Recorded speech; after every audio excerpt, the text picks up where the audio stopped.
जय Shri Krishna everyone, welcome back to my channel. Friends, Makar Sankranti पर कोठी मुट्ठी नियम किस तरह लिया जाता है वो आज मैं इस वीडियो में बताऊंगी। कोठी मुट्ठी का नेम 1 साल तक लिया जाता है, यानी मकर संक्रांति से मकर संक्रांति तक इस नियम को लिया जाता है।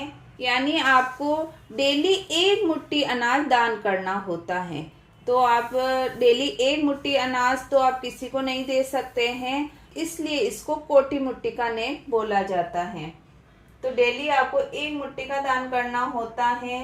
तो आप कोई सा भी अनाज ले सकते हैं। आप यहाँ पर गेहूं ले लें, ज्वार, बाजरी, चावल, जो भी चाहे आप अनाज ले सकते हैं। मकई ले सकते हैं, दालें ले सकते हैं। तो इस तरह आप चाहें तो 12 महीने के लिए आप अलग अलग अनाज ले सकते हैं, नहीं तो 12 महीने के लिए आप एक अनाज भी दे सकते हैं।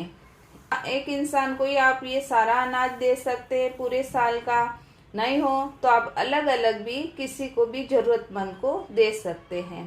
कभी भी किसी भी जरूरतमंद को ही दान देना चाहिए, जो उस दान का महत्व समझ सकें और उसकी वैल्यू हो।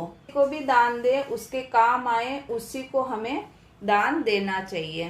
तो आप किसी भी जरूरतमंद को ये दान दे सकते हैं। तो हमें कोठी मुट्ठी का नियम कैसे लेना है, तो संक्रांत के दिन ही स्नान आदि से निवृत्त हो जाएं और जो भी आपने पहले के नियम लिए हैं उसका आप उद्यापन कर लें और उसके बाद हमें दूसरा नियम झेलना है।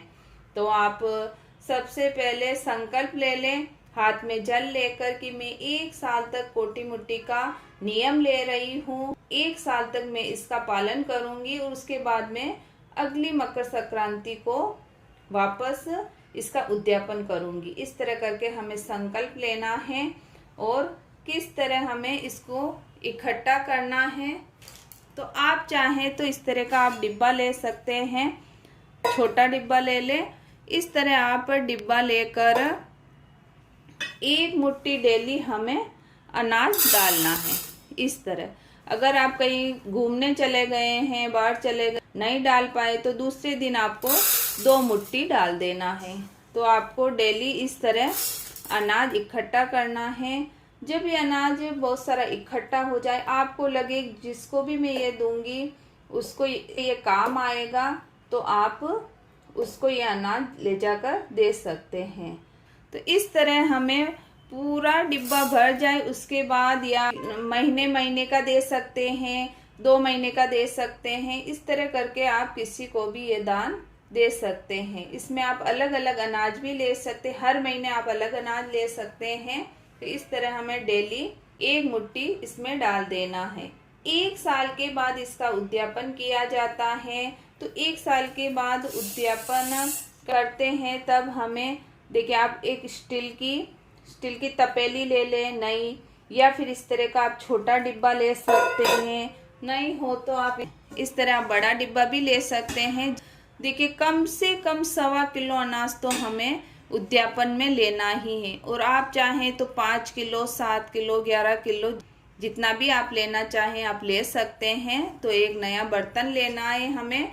जिस तरह हमने कोठी मुट्ठी का नेक लिया तो डिब्बा एक कोठी के रूप में ही है, तो आप इस तरह ले सकते हैं, नई तपेली ले सकते हैं। तो उसको भर के हमें अनाज देना होता है।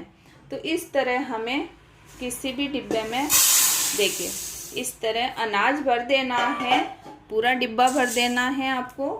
देखिए, आप 1.25 किलो भी दे सकते हैं। और इसके ऊपर हमें दक्षिणा रखनी है और 1 तिल का लड्डू रखना है।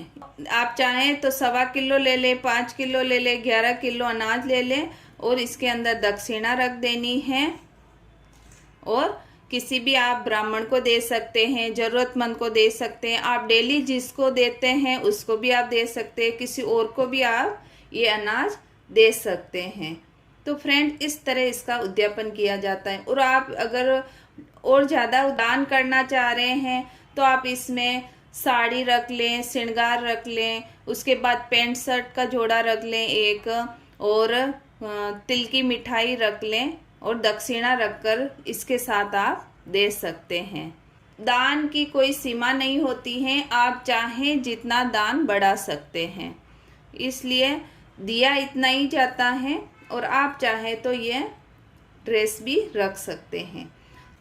आई होप मेरी दी गई जानकारी आपको अच्छी लगे। वीडियो अच्छा लगे तो वीडियो को लाइक करें, चैनल को सब्सक्राइब करें। मिलते हैं अगले वीडियो में। वीडियो देखने के लिए आपका बहुत बहुत धन्यवाद।